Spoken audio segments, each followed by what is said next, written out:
უკრაინის უმაღლესმა რადამ სამხედრო მდგომარეობის ერთი თვის ვადით გამოცხადების გადაწყვეტილება შეათანხმა. ეს საკითხი დღის წესრიგში მას მერე დადგა, რაც ქერჩის სრუტეში სამხედრო დაპირისპირების შედეგად რუსმა სამხედროებმა 3 უკრაინული გემი და მათი ეკიპაჟის წევრები გაიტაცეს. რადაში გადაწყვეტილების მიღებას რამდენიმე საათიანი დებატები უძღოდა. თავდაპირველად დეპუტატებმა პრეზიდიუმის ბლოკირება მოახდინეს, რათა პრეზიდენტი პოროშენკო კონსულტაციებზე დაეთანხმებინათ. სიტუაცია იმ გარემოებამაც გაართულა, რომ სამხედრო მდგომარეობა იმ პერიოდში ცხადდება, როდესაც ქვეყანა საპრეზიდენტო არჩევნებისთვის ემზადება.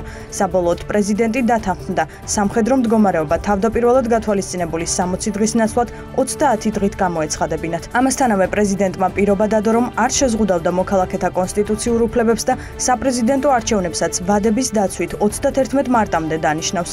გარდა ამისა, საგანგებო რეჟიმი არა უკრაინის მთელ ტერიტორიაზე, არამედ მხოლოდ რუსეთთან საზღვრისპირა რეგიონებში მოქმედებს.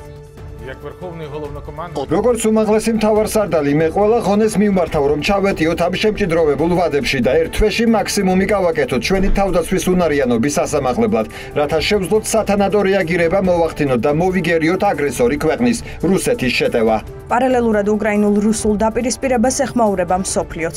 საგანგებო განცხადება გააკეთა ნატოს გენერალურმა მდივანმა. მან თქვა, რომ რუსეთის მხრიდან ძალის გამოყენებას არანაირი გამართლება არ აქვს.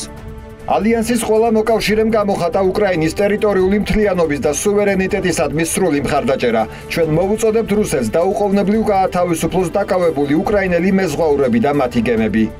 ნიუ-იორკში კი გაეროს უშიშროების საბჭოს საგანგებო სხდომა გაიმართა. რუსულმა მხარემ უკრაინა პროვოკაციის მოწყობაში დაადანაშაულა. უკრაინის წარმომადგენელმა კი განაცხადა, რომ ყველაფერი, რასაც რუსეთი ამბობს, ტყუილია. 25 ნოემბერს უკრაინის სამხედრო საზღვაო ძალების 3 გემმა უკანონოდ გადაკვეთა რუსეთის სახელმწიფო საზღვარი. აიღო კურსი ქერჩის სრუტისკენ და არ რეაგირებდა რუსეთის ფედერაციის სასაზღვრო სამსახურის კანონიერ მოთხოვნებზე.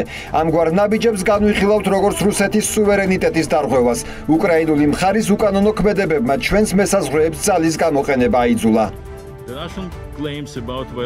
რუსეთის განცხადება უკრაინული გემების მიერ საზღვრის დარღვევის შესახებ მტკნარი სიცრუეა და ის მოფიქრებულია იმისთვის, რომ პასუხისმგებლობა უკრაინას დააკისროს.